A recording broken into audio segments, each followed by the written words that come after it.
Today on the Big Six in 60, Michigan and UConn prepare for the national title game. I don't think anyone expected this. I think we all hoped for it. North Carolina hires Mike Malone. I'll start with my thoughts. I love it.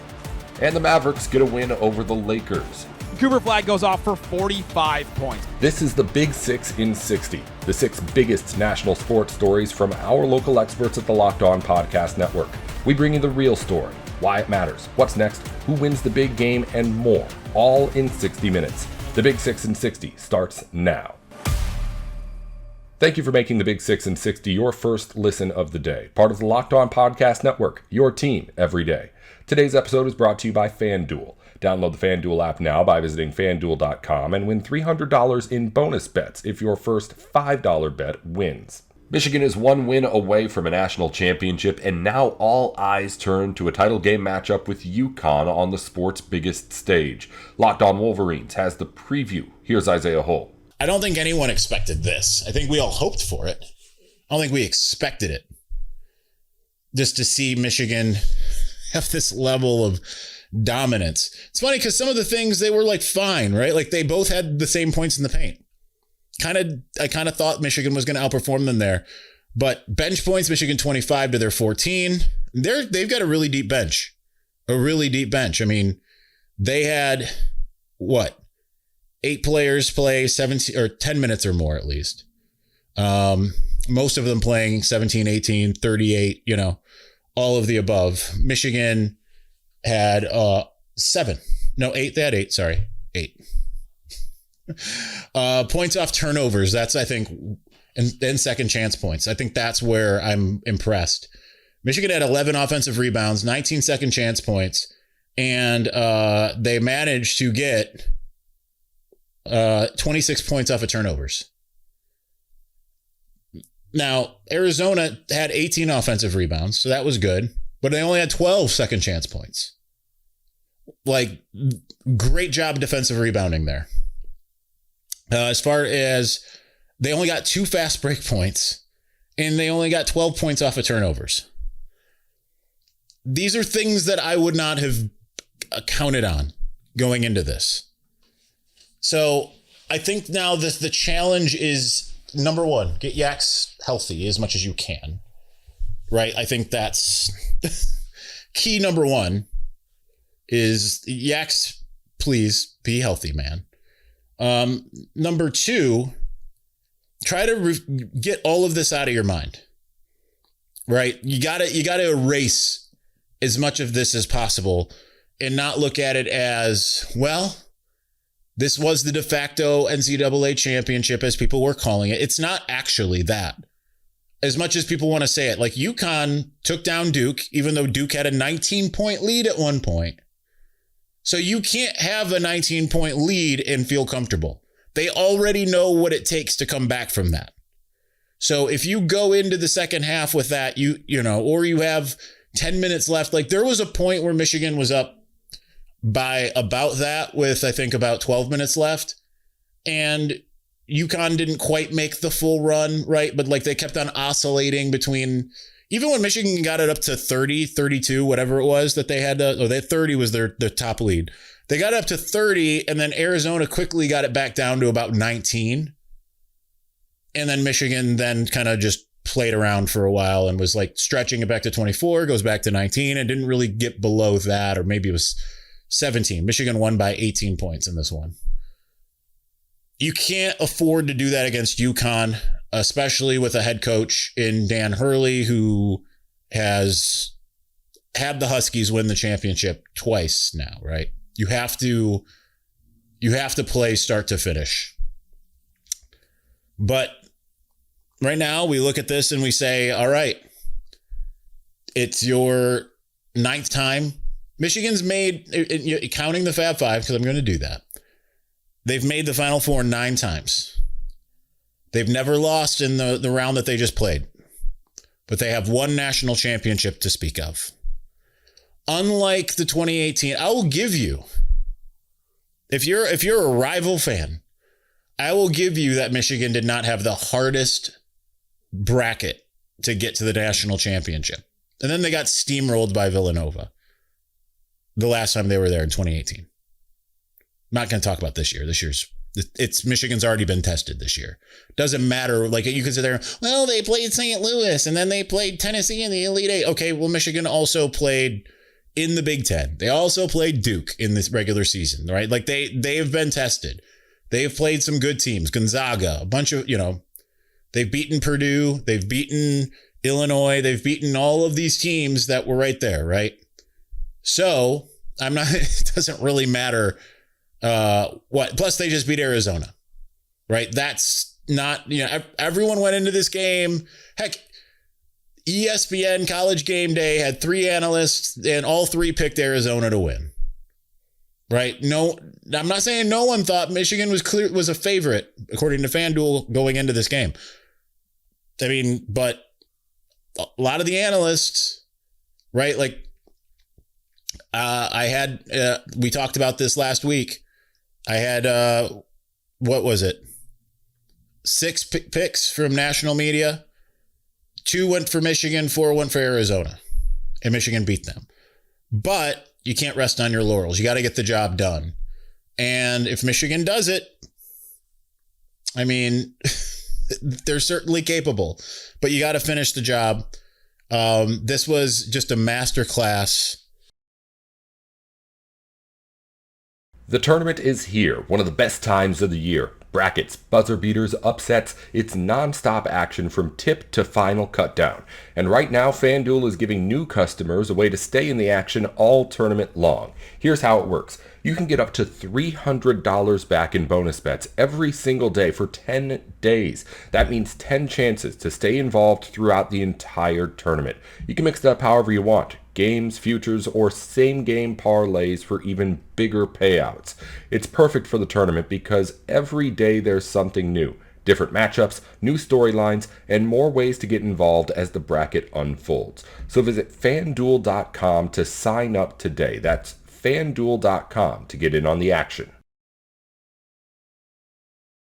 UConn is back in the national title game again, and the Huskies now have a chance to add another championship to an already remarkable run under Dan Hurley. Here's Matt Shinvisky from Locked On UConn with the preview. So Solo in a walking boot. What does this do for UConn if he's not available? Well, it would change the lineup significantly. Of course, you would have to plug somebody new in. Now, my take on this, the way Dan Hurley was talking, the way Solo Ball talked at the podium, because he did meet with the media just now, I feel like he's giving it a go. He's going to be all in to try to make it happen. He got banged up in the first half or early on in the win over Illinois on Saturday. And he was able to carry through the adrenaline through. We'll hear from Dan Hurley, but Solo Ball talked about it. So let's just go straight to him and his comments on the situation. It actually, I got through it with adrenaline, but it happened in the first half. I think my foot got caught with T. Reed and like with the screen, and it kind of just happened. But I mean, I'm feeling all right now. I'm just leaving it up to the medical staff, and I'm doing everything I can to prepare for tomorrow. Yeah, I'm just leaving it up to the medical staff, kind of like I said before, just doing everything I can to prepare for tomorrow. Well, I don't think it's too much added to it. Just being in the national championship game, just going to prepare the exact same way we've prepared all season. So just a little bump in the road, but I mean, still going to play. Midway. So you heard it from Solo Ball directly. I'm still going to try to play. I'm still going to play. I'm going to play in like I'm playing. I'm going to prepare like I'm playing. And you saw him throughout the rest of the game. The second half was that breakaway dunk where he threw it down. And his ankle looked pretty okay, right? So I'm guessing he's in their boot for precautionary reasons. I'm not a doctor. I'm not a medical staff. That's my interpretation of the situation. And I don't think Dan Hurley would have been so forthcoming about things and Solo Ball probably would not be at the podium as well if it was such a serious injury that he was not going to be available for tomorrow. So here's what Dan Hurley said. He made it a comment to say, hey, you're going to see Solo Ball in a boot. This is the situation. This is what's happened. I don't think it's a major deal. I do. I'm not informed on this. I expect Solo Ball to be in uniform tomorrow, just based on how he talked about it, how Silas Demery Jr. talked about it as well at the podium, and also how Dan Hurley talked about it, which you'll hear about from Dan Hurley right now. Solo, you'll see him. He's in a boot, took some type of a foot sprain, so won't participate in anything today, and see how he's feeling tomorrow. So you'll see the boot. Yeah, Solo just sprained a foot early in the game, so he's able to finish the game. He won't participate today. I think that, we'll see whether this turns into. It's going to be tough to get an MRI on Easter, on a Sunday. I don't know what the hospitals are like on Indiana, but what's that? Hospitals stay open.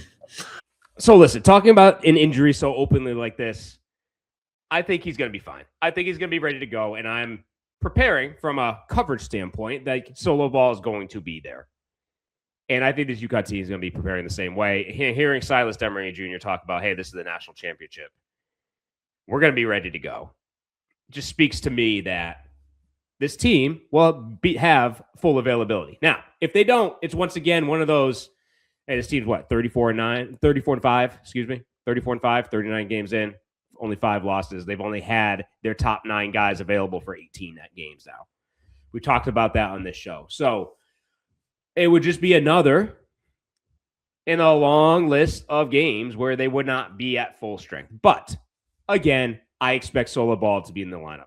So that was the highlight coming out of, that was the newsmaker coming out of today's press conference at the podium. Players and head coach Dan Hurley. And UConn's entering this game as an underdog. They've been an underdog. But have they really been an underdog?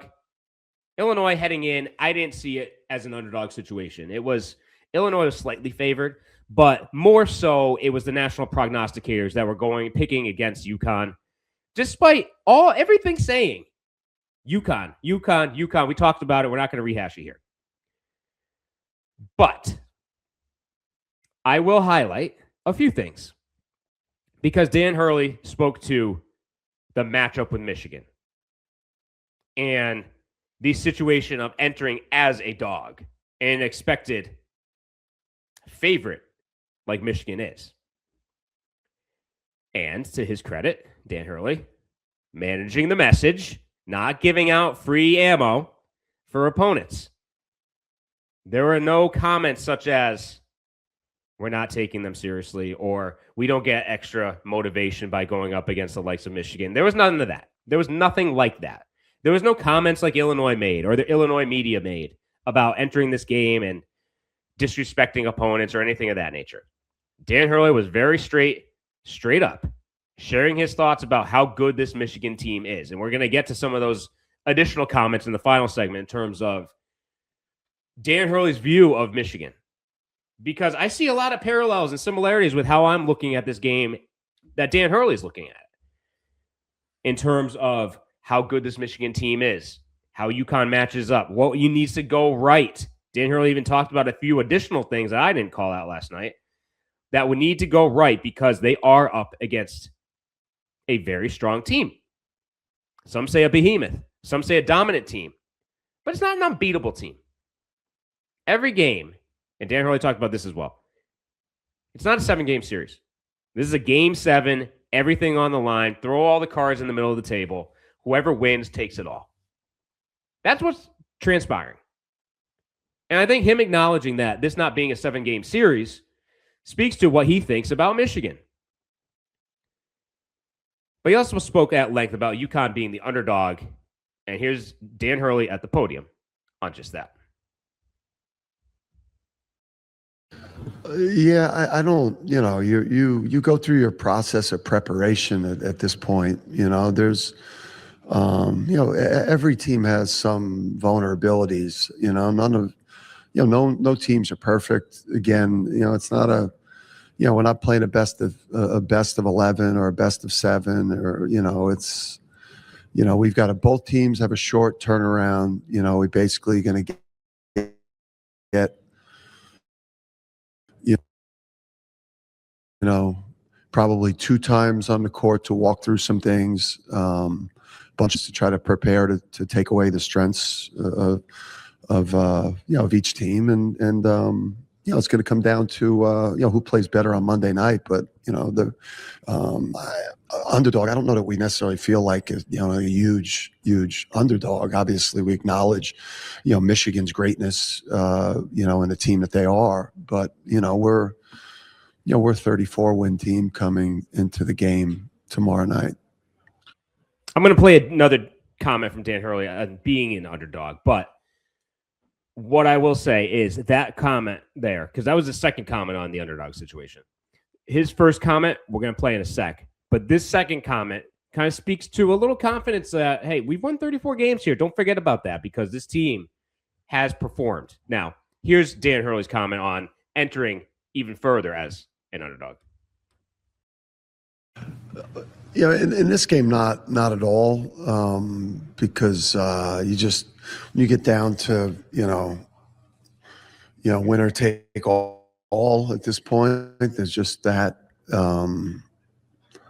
it's something that you probably doesn't even register. It's just like preparation, game plan. Make sure the guy you're getting is healthy and as all the recovery, and just really, you don't have to be the best team. You don't have to have the best season to win this tournament. These are all one game 7, single game elimination. There's been plenty of times in the history of this tournament where the best team hasn't won it. You just got to be better for one night. And obviously, for us, we need to play the game a certain type of way. We obviously can't get into a certain type of game with Michigan. They're, incredibly dominant team, incredibly well coached, talent up and down the roster, physically imposing, all those things. So, the good thing for us, it's not a 7-game series. Just got to play one game on Monday night. Once again, there was no Dan Hurley giving any bulletin board material to Michigan. It was, Michigan's a great team. We're going to have to play a certain way to be able to compete with them. There was no, they haven't seen us before, or they don't have our experience, or we know how to win in the national championship, or any of that. Dan Hurley is not giving any bulletin board material to Dusty May and the Michigan Wolverines. Now, even with that, Dan Hurley's not even using UConn as being an underdog in this motivation for the national championship, because you just heard him walk through it. There's so much to focus on, so much that they need to do to be able to compete and have a chance to win this game tonight. And I think that speaks to what Dan Hurley thinks about this matchup going in, that they're going to have to play perfectly. They're going to have to play very well. Maybe not perfectly. No team is perfect. No team has to play perfect to win a game. They're going to have to play very well and do the things that we've talked about already leading into this game, which we're going to talk about in the final segment, because he's going to get into that. He talked about some of the things that they're going to have to do to overcome being this, I think it's 7.5-point underdog. So what are those things? We talked about them leading into the Illinois game. All that carries in. All that carries forward. There's additional things that this team is going to have to do. We're going to talk about it. You're going to need to see shots go down. In Chapel Hill, North Carolina has made a move by hiring Mike Malone, giving the Tar Heels an NBA champion to lead the program into a new era. Here's Isaac Shade with Locked On Tar Heels with more. I'll start with my thoughts. I love it. Interestingly, I know this name, Mike Malone. Some of you, I think I put in the poll, do you like it? Do you love it? Do you hate it? Or who's Mike Malone? He's actually a name that I had said speculatively multiple times across these last 2 weeks since Carolina fired Hubert Davis, because he does have some connection to Carolina. His daughter, Bridget, is a sophomore volleyball player for the Tar Heels. Coach Malone, post Malone, that all it goes together. Coach Malone had been let go by the Nuggets after the 24-25 season. He had taken this past year not coaching, and so he was around the team a lot this past season, was at practice multiple times. Coach Davis and the staff brought him in. A like I know sometimes people are like, well, ooh, I can't talk about other podcasts. Bump that, man. I want to celebrate others. On the Carolina Insider podcast that Jones Angel and Adam Lucas do, they had Coach Malone in for an interview. I believe it was back in like mid-October. I tweeted about it, so you can go check that out. It's a great interview. What's funny is at that time, I remember thinking, I tell you what, like I remember I was driving in my car and I thought, if Carolina ever fires Coach Davis or Coach Davis retires or moves on, Mike Malone is somebody I would love for Carolina to go after. And that's part of why this is not all that out of left field. Yes, it is shocking because maybe his name hasn't been talked about in specificity at the same level as Billy Donovan or Dusty May or Tommy Lloyd. It's always been there kind of lurking for me. But what's funny is anytime I've talked about him in these past couple of weeks, I've just done so essentially speculatively because it was like, well, there's no news from Carolina about it. But you know how Carolina does their business, right? It's close to the vest. We're not going to let out a lot of times what we're doing or how we're moving or anything like that. So a lot of it is speculation from anyone and everyone. And that's how this comes to be. But I tell you what, man, this thing has moved quickly. It's interesting because Matt Norlander reported earlier or this afternoon on Monday afternoon that he was told that Carolina gave Iowa coach Ben McCollum a chance to interview. He declined to do so, and the school quickly pivoted to Mike Malone, and here we go. He's going to be the guy. Now, of course, this has not yet, unless it's happened in the last couple minutes, I guess I should keep refreshing to see, but the school has not yet officially announced it, and so we wait for that.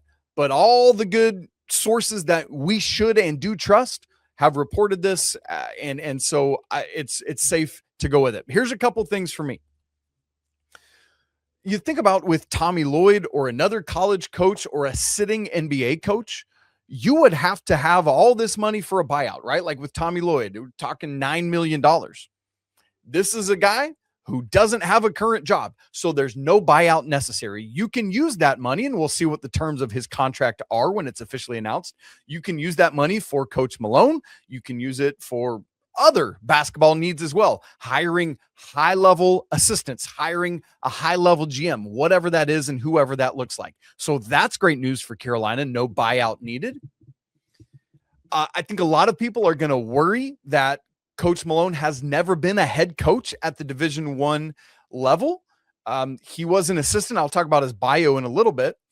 But I would like to remind you, if you're concerned about recruiting or other things like that, it's wholeheartedly different right now. You do not have to be a classic recruiter that knows all the AAU coaches you got to talk to and all that. What you got to have now is a bag. And you got to have a pedigree that parents and coaches and agents can trust. Well, guess what Mike Malone has? Every single ounce of that. One thing I am curious to see, speaking of dynamics, as we had said, Coach Malone had been in and around and with the team and the staff this past season, meaning he's got relationship with Coach Davis. He's got relationship with all 5 of the assistants, right?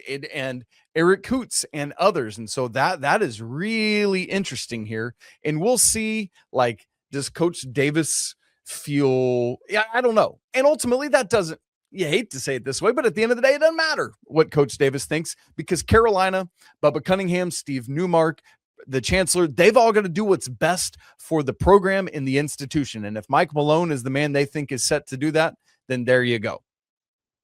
Here's another couple things that our initial reactions to why I love this.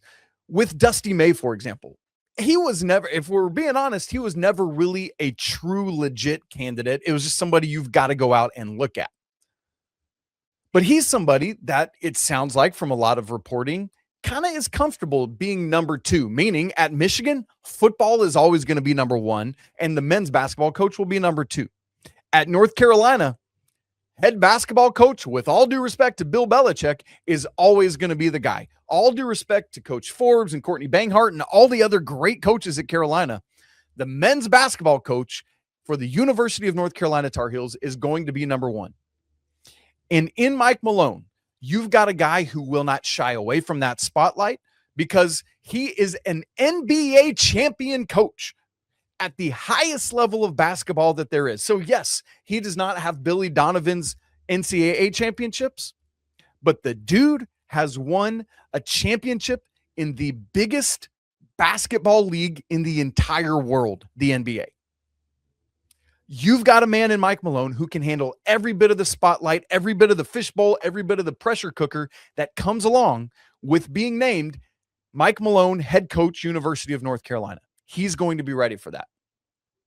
You've got a head coach in Mike Malone. You know, there had been concern about, I mentioned Ben McCollum's name a second ago, or some of these other coaches that would have been in the next level of search that maybe haven't done it yet in terms of like a Mark Byington. I would have loved Mark Byington as North Carolina's head coach, but he does not have the championship pedigree, even at the collegiate level, that Mike Malone has. Mike Malone has over 500 NBA wins to his resume. Mike Malone has an NBA championship to his resume. And you know what, 12 years as a head coach in the NBA?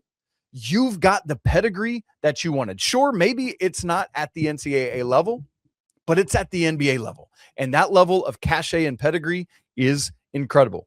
Now, another thing I want to say before we take our first break is it's funny that, you know, on Friday, there was the news of Tommy Lloyd saying, thanks, but no thanks. I'm going to re-up at Arizona. On Sunday was Dusty May's turn. On Easter Sunday, I'm trying to celebrate the risen Lord, and I got to deal with with Dusty May. But seriously, there was really never any assumption that was going to be a thing other than you have to go get it. But then I say all that to say, then all the reporting turned to, okay, so, and for me as well, now you hone in on Billy Donovan. You target Billy Donovan, but the problem is we sit here Monday at 3:26 Eastern time.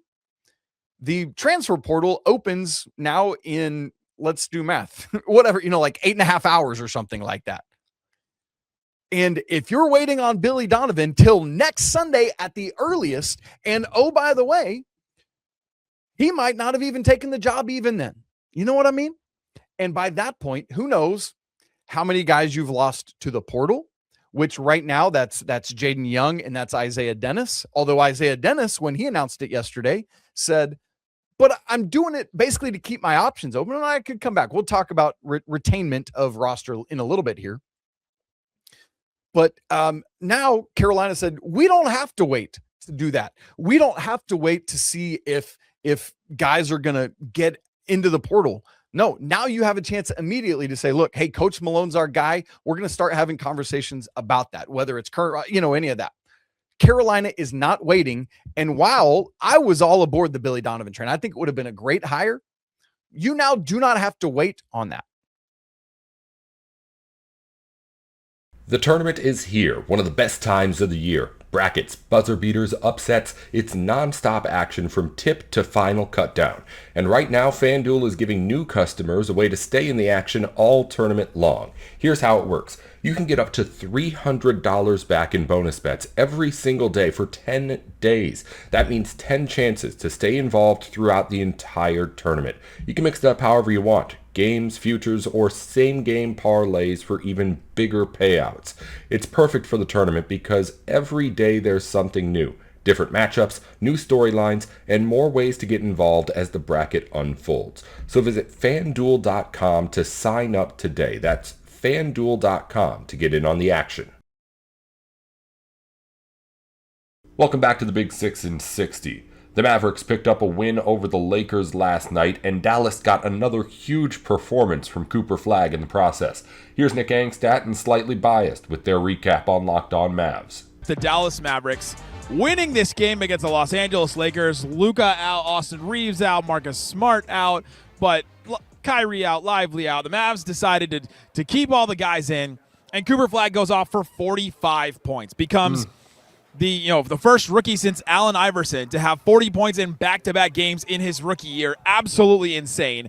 And to follow up a 50-point night with a 45-point night is legendary. That's insane. That is not something that a normal rookie does. We even last game, when you and I sat on here and we're like, 50 as a rookie, incredible. 50, the youngest player ever to get 50, the first teenager ever to get 50, all that, all the different things. There's still that. Well, Brandon Jennings had 50. Brandon Jennings had 50 as a rookie.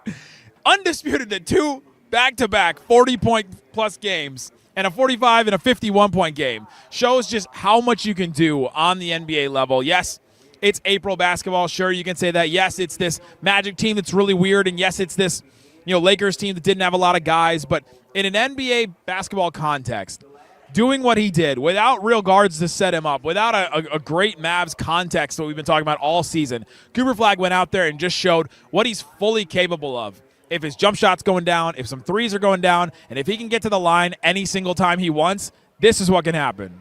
Yeah, and the last 2 games are just the dream when you think about Cooper Flagg and his scoring profile and what he can be moving forward. Because the game against Orlando, the 51 points, it was a 3-point shot that really kind of turned on for him. Tonight it was getting to the free throw line and shooting 17 free throws. I think 2 of those were intentional at the end, but 17 free throws, made 15 of them. I thought you were going to go grift angle. I thought you were going to go. No. 2 of those were grifting. Yeah, I mean, I don't care. All of them could be grifting. Again, I'm a grifting defender. I think they still count. Yeah, they still count. I support grifting 100%. I think you're an idiot if you don't. So Cooper Flagg, it's the free throw line. It's a 3-point shot. It's back-to-back games where it's, if he gets to a place with his jumper, which all of the priors tell us that he's a good 3-point shooter. Yeah. All of the free throw shooting percentages, all these things point towards him becoming at least a solid 3-point shooter at some point in his career, and getting to a point where you're doing that comfortably and taking threes. And then tonight when he's so good at getting downhill and getting to his spots where you just imagine him getting stronger and becoming a little bit more of a physical presence, and that leading to higher free throw attempts. These games back to back, just it's because he had this stretch, obviously not this much scoring, but he had that stretch before he got hurt where it was like, oh yeah, Coop has turned a corner somehow in some way, something clicked, and now he's just become this scoring monster. And tonight, and a couple nights ago, you've seen him just really tap back into that. And coming back from injury, there was something going on. His jump shot was not going down. That's where a lot of the concern came from. That's where a lot of his rookie of the year momentum really got taken away or lost a lot of steam because of how much he was struggling. But these last 2 games, man, first half he was 2 of 3 from 3. He only took 1 in the second half, but he looked like he was more confident in that shot.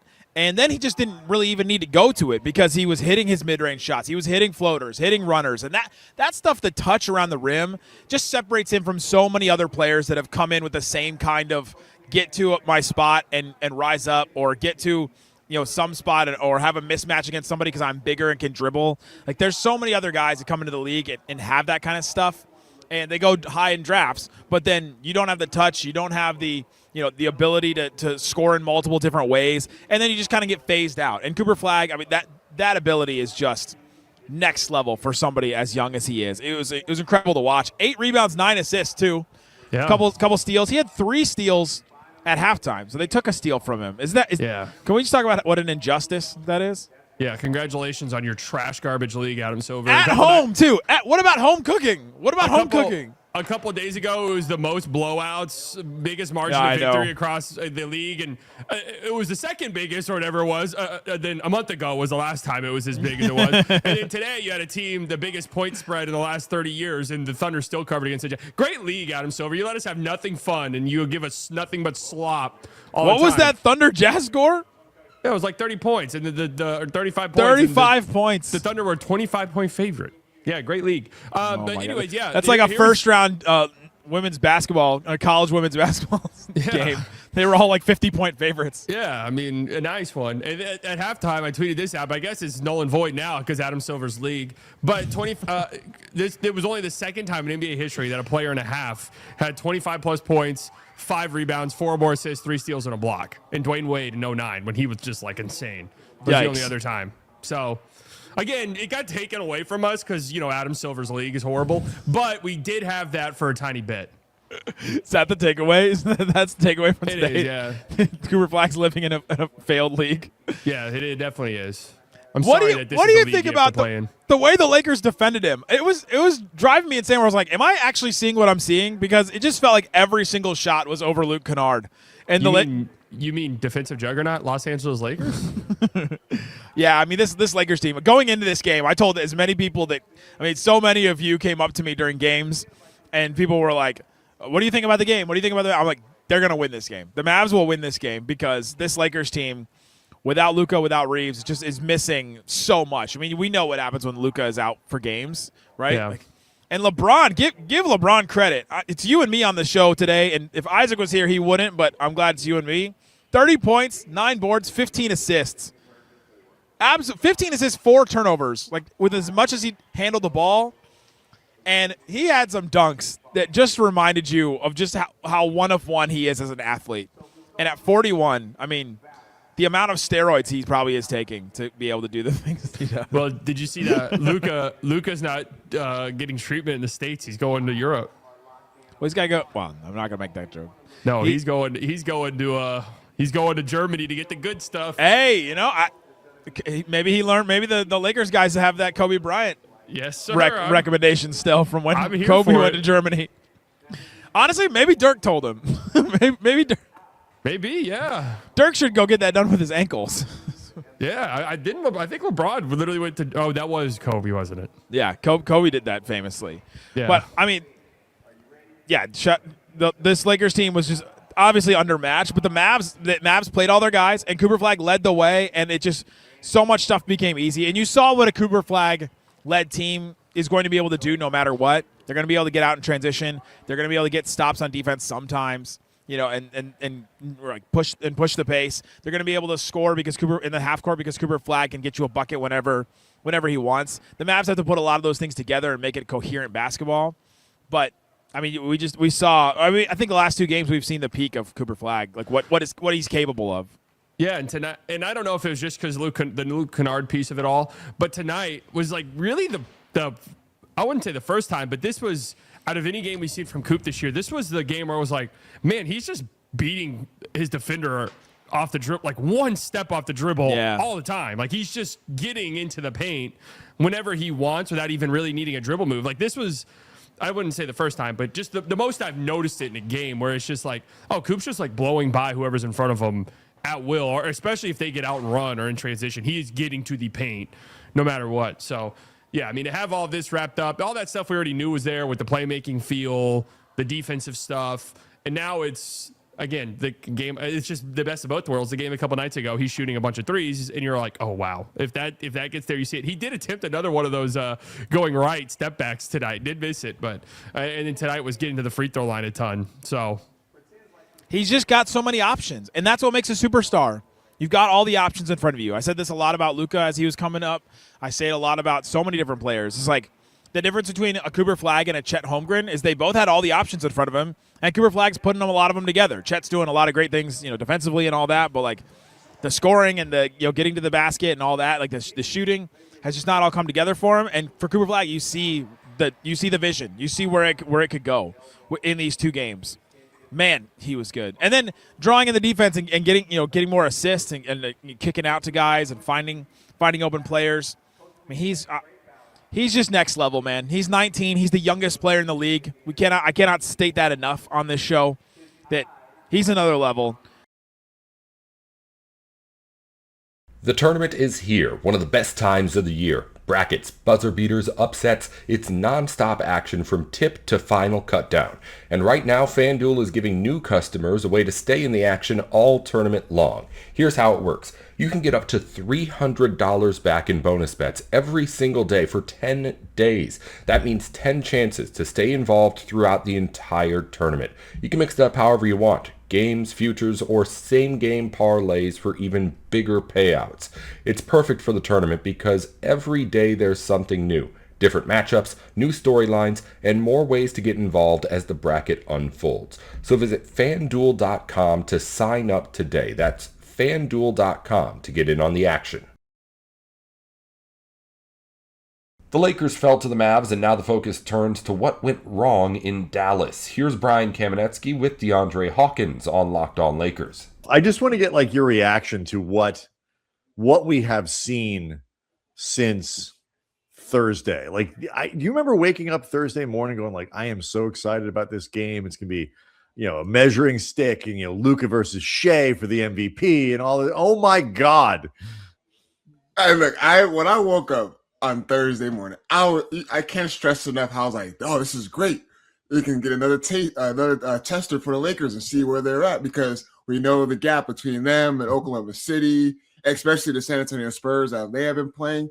And then, of course, as you said, the MVP race. We've seen how the numbers have shown, especially in the month of March, where the Lakers were 15-2 and Luka Doncic averaging 40 points in that month of March. And we're like, okay, we can see if the MVP race can get nailed down just a little bit of a puncher's chance for Luka Doncic. And then, oh no, that game happened against Oklahoma City Thunder, and then went down in a way we're like, oh man, it went really, really bad quick. And then Luka Doncic going out with the injury, and then in a span of 24 hours, we see news, not only Luka Doncic having to be out for the rest of the regular season, we see news that Austin Reeves was going to be out with the left oblique. So the news for the Lakers just kept on getting worse and worse and worse. And it was like delayed. Did you see the news that it was, JJ was talking about this, the at practice on Saturday.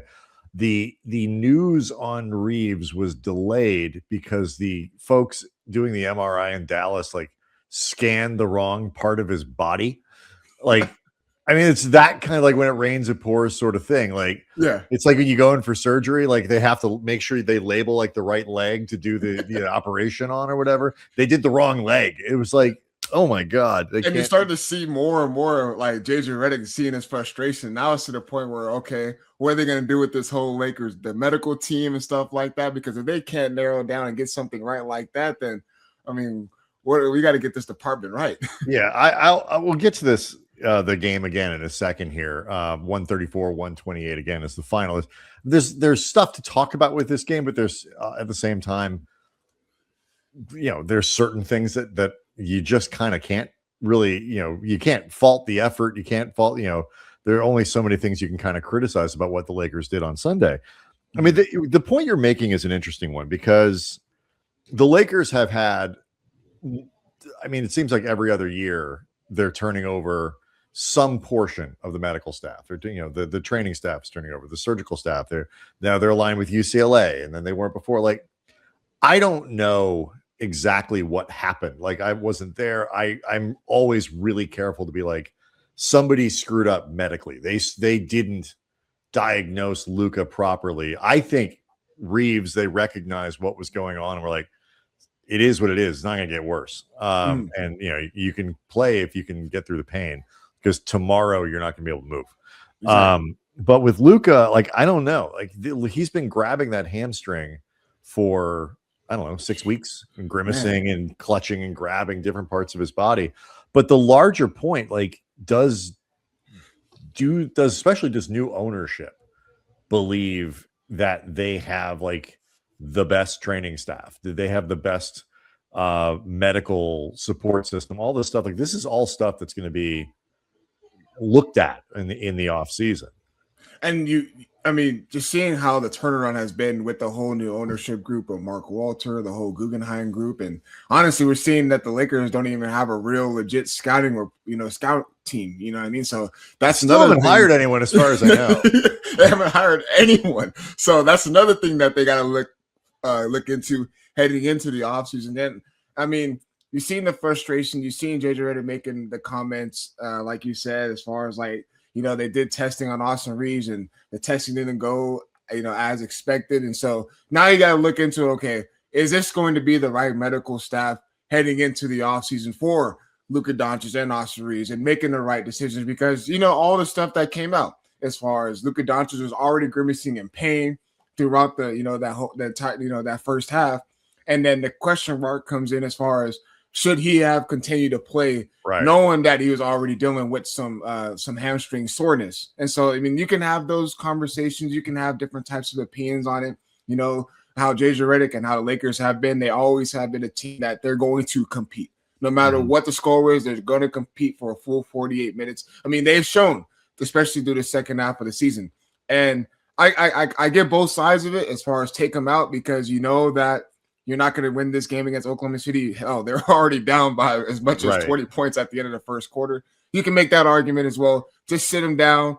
Don't, just rest them. Get ready for a Dallas Maverick. Get another day off in between that game. And then as far as Austin Reeves, you can make that case as well. Because he had that possession where he was chasing after a loose ball. Yeah, and you saw him immediately reach after his left side and then keeping him in the game. He left the floor and went back to the locker room. They checked him out and he came back and he did okay. I mean, it's all relative for the rest of the game. Like the thing about Luka too, that it's like, obviously had they known he was going to, hurt it worse in the second half, they wouldn't have let him play. But like you obviously don't get the benefit of that.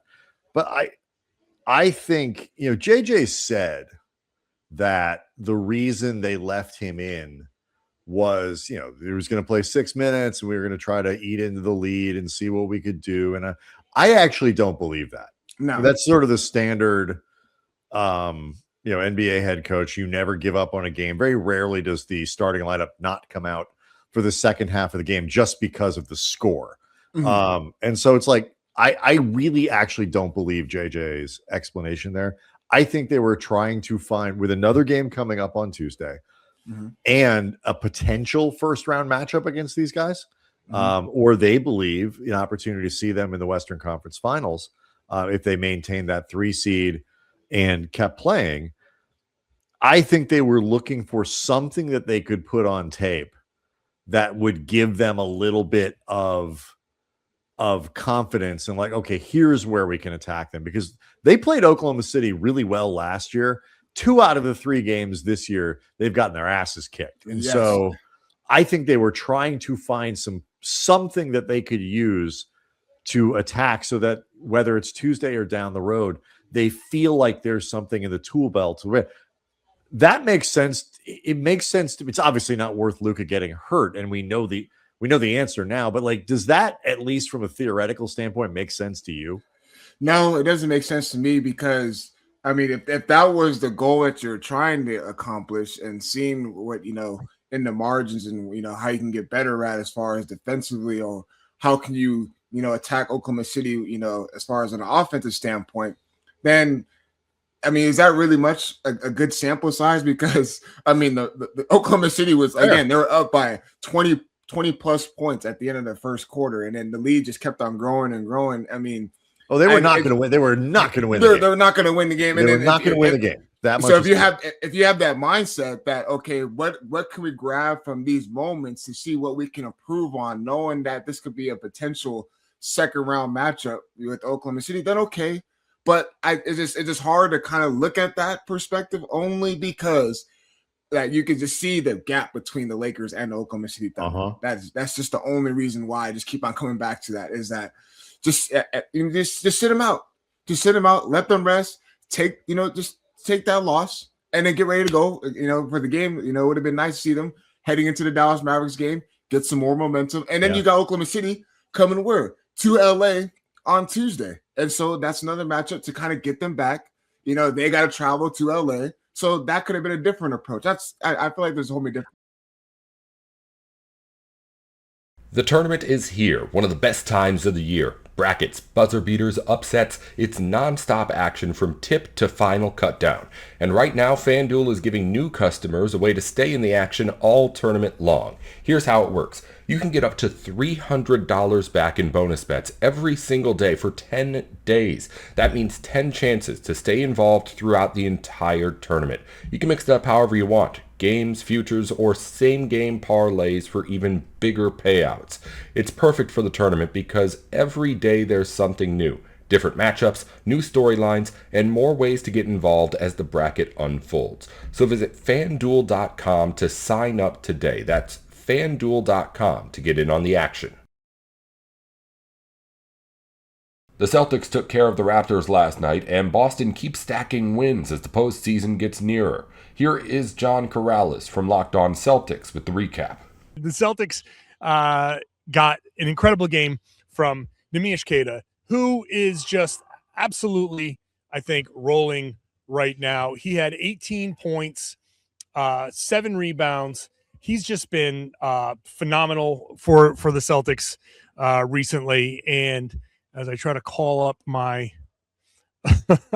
my box score, things just disappear on me here. The way he's been able to here on offense, read the what the defense is doing and make the appropriate play, especially in the pick and roll, just when to get in and out of the picks, when to stick on the pick, when to slip, just the variety of things that he is able to do and how he's able to execute these things offensively has been great. Not just the finishing, because he's a big guy, he's going to finish at the rim. He has a nice little floater and all of that stuff. But for him, understanding offensively, the defense, are they switching? I'm going to slip. I'm going to get out of this quickly. I'm going to if they're up to touch and you need them to you need to just free up Tatum a little bit. It's the sticking on the screen or the rescreening. If whatever it is that they're doing, he's understanding it better than he ever has before. And it's opening things up for everybody, especially Tatum and Brown. And this is an important, I think, element to what he's been able to do. You can't blitz Tatum and Brown. You can't blitz when Kata is setting a pick, because he now understands, okay, I need to short roll here and give them the option. And when he short rolls, he's making the right reads. And it's still a work in progress. There's still things that he can improve on. In fact, there was one play here where he was looking specifically to get a handoff. I think it was to Peyton Pritchard. Jaylen Brown cut down the middle and was open. Sam Hauser was wide open for three. And Nimi got a little too singularly focused on the play and not understanding what was going on behind him. Still something that he needs to work on. But even so, he's still able to, make that next right play, make that next right read. He's able to find guys and make the passes, move the ball, do these things. I said the other day, I wrote on Celtics on SI that he's doing kind of a Luke Cornett impression, which is a compliment. And some people might say it's unfair because he's his own player, but in what he's able to do in terms of, Luke was able to move the ball. He never held the ball. It never stuck with him. He would get it. If it was in a short roll, he would just get it and move it. He did it. He was great at just getting the ball to change sides of the floor. So it's not just stagnant. It's not just on one side. It's, okay, defense is stacked up over here. Just get it to me. I'm going to move it to the other side of the floor. We're going to get the defense moving and see if we can't get something free. That little stuff, like those little things those were Luke Cornett's specialties, And those are things that Nimi is starting to really excel at. Now, is he going to be better than Luke, as good as Luke? Whatever it is, Luke was really good last year. If Nimi can be better than that or as good as that, then fine. Whatever he is, he is. Whatever he's going to be, he's going to be. I'm not putting a ceiling on the guy. I'm just saying that right now, he's doing these little things that open things up. So offensively, he is setting the screen, rolling. Is it a roll all the way to the basket to score? So be it. He's done that now 2 games in a row where the defense is reacting to Tatum with the ball, and Tatum is just like, yeah, boink, there you go. You get the pass, you get the finish, you get dunks, you get easy assists. Tatum is racking up assists off of Neemias Queta finishes. Is it passes? Then it's passes. And I don't even know how many assists Queta had. 4 assists. So that's perfect. If you can get 3, 4, 5 assists out of that guy, oh my God, then everything changes.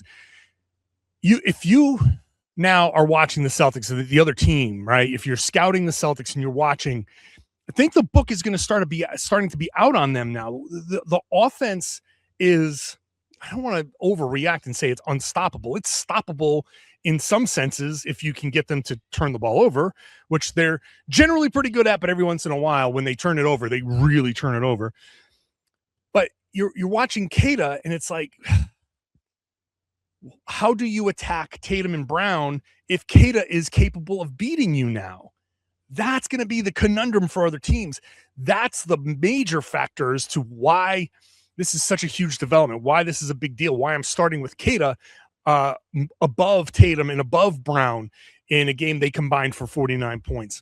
Because now Keita has developed to a point just from beginning of season to now. He's improved so much that Jalen, he called it, what do you call it? A privilege. Jaylen Brown called it a privilege to watch Keita improve the way he has. And he said from beginning of the season to now, it's like night and day. So that kind of stuff makes Keita incredibly valuable. And that's just on offense. On defense, I swear something I've never seen before.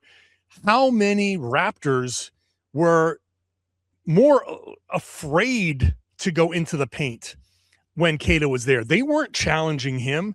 I saw in this game more than I've seen in any other game, I think. Drivers, wings, getting into the paint, seeing Keita, and deciding, making their business decision. I'm not going to attack this guy. We're going to go reset it, and we're going to do something different. And it's a big difference. I'll get to Vooch later, but Vucevic was in there, and Murray Boyles tried to end him with a poster dunk.